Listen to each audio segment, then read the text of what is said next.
Well, hello, it's me, your favorite host, Kenny Polcari, and I am the host of the party. And today is Wednesday, May 24th, 2023. And what is it that you need to know today? Well, by now I'm sure you know the debt talks have stalled, right? And it's just adding drama to all of the news surrounding the markets, right? Headlines are painting a bleak picture. But do not get dragged into it. Do not be fooled. A new wholesale surge. What have I been telling you? And guess what the Saudis did? Oh my God, oil surges by 4% yesterday and today. And what do we have for dinner tonight? We're having the pan-roasted sea bass with mushrooms and Marsala wine and onions. Oh my God, delicious and simple to make. Okay, look. Stocks continue to struggle as it awaits a decision on the debt ceiling talks, and the headlines remain dramatic, right? White House pressed on debt talks with default looming. Stocks fall on debt impasse as deadline looms. S&P falls on Tuesday as the debt ceiling negotiations drag on. And McCarthy says debt deal remains elusive. All very dramatic, right? And the algos just pick up on all that kind of negativity and go into sell mode. And all this is causing investors to shun the safety of the treasury market while they go looking for safety, and guess where? The high-end corporate bond market. Think bonds issued by Microsoft, Johnson, Coke, Apple, IBM, etc. This is a direct result of all the hysteria being created by the clowns in D.C. that continue to suggest a U.S. debt default is only days away. Which I will say again is the dumbest thing I have ever heard. Yet they keep saying it. I guess if they say it enough, it might come true. But it is what it is. And investors will go where their money feels safe. And apparently it's the corporate bond market these days versus the treasury market now. And this morning, the Wall Street Journal details the story. Debt ceiling fight sends investors hunting for new havens. I suggest you pick up the Journal and read it. It is an interesting story. Now, and so it is. Will they or won't they? And for us baby boomers, it feels like that 1970s Clairol commercial. Does she or doesn't she? Because only her hairdresser knows for sure. And in this case, I ask, where is the hairdresser? As a result, stocks ended the day lower as investors, traders, and algos grow weary of the drama, and as the talk of the U.S. debt default grows louder and louder and louder. Kevin McCarthy telling us that there's a stalemate in the discussions and that there is no further rate talks scheduled for today, while House Minority Leader Hakeem Jeffries is blaming the failed talks on MAGA House Republicans that won't compromise. It's exhausting. Joey, though, telling us he's done his job and he's compromised enough and that whatever happens next is on the back of the GOP. He will remain blameless in the annals of history. Well, I guess you have to ask, it depends on who writes the history, right? Will they change this moment in time or will it be chronicled appropriately? Whatever, but that's a whole different conversation and one that is really not important in today's analysis. But let's just see, in years to come, what history does say about this moment in time. Losses in stocks gained momentum as the morning turned to afternoon, and it became clear that nothing was happening. By the end of the day, all the indexes ended in the red. The Dow lost 230 points or 0.7%. The S&P down 47 points, 1.1%. The NASDAQ gave back 160 points or 1.2%. The Russell lost 7 points or 0.4%, and the transports gave up 33 points or 0.25%. Of the broad 11 S&P sectors, techs, the XLK and basic materials XLB lost out 1.5%. Industrials XLI, real estate XLRE, and communications XLC lost 1.2%. Financials XLF and healthcare XLV down 1.1%, while consumer discretionary XLY, consumer staples XLP, and utilities XLU all gave back less than 1%. Energy, though, the XLE was the only gainer on the day, up 1% as oil rallied, and we'll get to that. The contra trades all gained, and that makes complete sense as investors look for protection in their portfolios. The SH up 1.1%, PSQ up 1.4%, and the DOG up 0.7. The VIX, which is the fear index, shot higher by 7.5%, causing the VIXI, which is the fear ETF, to gain 1.5%. Most everything else had a risk-off day. Housing, right, down 1.6%. Airlines, down 0.6. Disruptive tech, down 2%. Semis, down 1.5%. Metals and miners, down 0.6. Aerospace and defense, down nearly 2%. Cybersecurity, down 1.2%. Even artificial intelligence got slapped across the face. The Wisdom Tree Artificial Intelligence ETF, WTAI, lost 1.6%. And it includes names like NVIDIA and ST Microelectronics and AMD and Infineon Technologies, Synopsys, Meta, Google, Taiwan Semi are all included in that ETF. But guess what else happened? If you've been reading my note, I was curious about yesterday's eco data, what it would say about the economy, what it would reveal. S&P U.S. manufacturing PMI came in much weaker and is now in contractionary territory at 48.5. S&P Services PMI, though, came in stronger at 55.1, and that's putting it in expansionary territory, something the Fed is not happy about. The Richmond Fed survey came in weaker than expected, and in addition, guess what happened to new home sales? Recall they were supposed to be down 2.9% month over month. And remember that I said I expected an upside surprise. And bingo, new home sales surged by 4.1% month over month. That's a 7% reversal versus the expectation. And why? Because home builders are also lenders and they can buy down the rate to assist new home buyers, right? Open market 30-year rates are now running 7.4% for people with credit scores of 720 to 740. All while home builders will offer rates in the mid-sixes. So a $500,000 mortgage at 7.4% is running you $37.56 a month. But if the home builder can give you free upgrades and a lower rate, what happens? That same mortgage at 6.4% will only run you $31.26 a month, or a 16% discount to the open market, capiche? And that's exactly what happened. Home buyers will compare getting a new home with all the fancy upgrades and a lower rate versus buying an existing home that needs work, there's no free upgrades, and offers higher rates, right?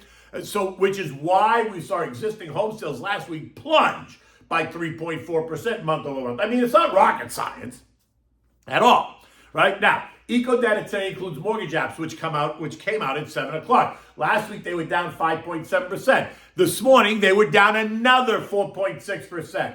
We're also due to get the latest FOMC minutes at 2 p.m. What will we learn that is new? In my mind, nothing. Rates are on the rise, and when they get to the terminal rate, whatever that is, they're going to hold them there for longer, period, the end. If you expect to hear that any Fed member favors a rate cut sometime this year, you need to call your therapist, or better yet, call your psychiatrist, because he or she can give you meds and make an appointment, right? Rates are not going lower in 2023. And oil, oh my God, did you see what happened? Oil yesterday rose by 2.4%. This morning it's up another 2. Trading at 74.40 a barrel, kissing resistance at 74.60. And why? Because the Saudis did what? Yup. They hinted at further production cuts out of the OPEC Plus meeting next week on June 4th. What did I tell you? They don't want to see oil trading below $80 a barrel for very long, and they're tired and angry at all the money they're losing while oil trades in the low 70s. The Saudi energy prince, the energy minister, Prince Abdulaziz, said this at a Qatar Economic Forum yesterday. I keep telling them, the short sellers in parentheses, that they will be ouching like they did in April. I don't have to show you my cards. I'm not a poker player, but I would tell them to watch out. Now, is there anything else to say? Not really. That is the story. Period. The end. The Saudis and OPEC Plus control the oil market. And if they want to see higher prices, they will see higher prices. So strap in. The summer driving season in North America is about to kick off, and demand will go up, and so will prices. The Saudis will be laughing all the way to the bank. So go back to your Econ 101 textbook and read that chapter on supply and demand again, just so you understand. Now look, gold regained some of the losses it suffered over the past couple of days, rising about $20 to end the day trading this morning. It's trading at $19.95 an ounce, as the prospect of failed negotiations takes center stage, right? An outcome that I'm not buying, But the chaos and drama that does create and will create does create dislocations in assets, stocks, bonds, and commodities. In addition, gold traders are awaiting today's FOMC minutes. And if they're going to find out anything new, they want to know if they're going to find out anything new. As the media suggests that the Fed may reveal new clues. And I go, stop the insanity. The only clue you're going to hear is that while they're considering a pause, all of them realize that inflation remains sticky. And that means that rates will stay higher for longer, so there are no rate cuts for you, at least in 2023. This morning, U.S. futures are lower. Dow down 130, S&P is down 15, Nasdaq down 40, and the Russell is down 12. Yesterday, Davey Solomon of Goldman Sachs fame told us that inflation may go up or it may go down. But in any case, it's sticky. Interest rates might pause or they might go up. And that we could have a hard landing, but we could also have a soft landing. And that he, at Goldman Sachs, is planning for all that. So did you get that? And now you want to know why Goldman Sachs missed on their revenue estimates so badly and took a $470 million hit on their market loans. Because Davey panicked and he doesn't know which side to play on. In any event, since there's no real eco data today to speak of, expect more talk about the debt ceiling and the lack of progress and the drama. And oh my God, the U.S. is going to default. It's ridiculous.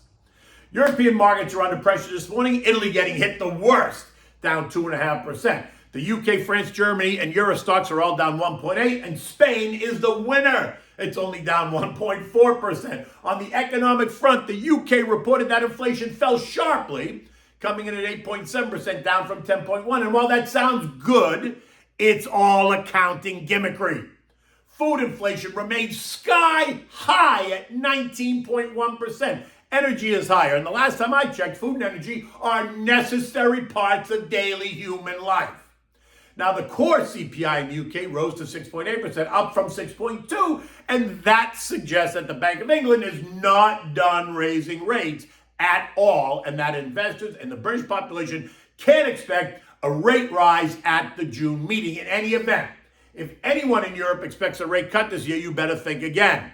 And not to beat a dead horse, but the Italians are suffering under the weight of exploding pasta prices. Just reminding you that the price of pasta soared last month, up 18%, more than double Italy's inflation rate, which is really painful. Okay, so the S&P closed last night at 41.45, down 47 points, just 3 points off the low of the day. And while the debt negotiations continue to provide plenty of drama, in the end, they will not price stocks. It will not price stocks. When the deal gets done, we could see a relief rally that tests the August highs of 43.25 because you might get a quick pop and then a pullback. More debt discussion, failure, and talk of a default is going to cause the algos to go into sell mode. Remember, they all told us a default is not happening.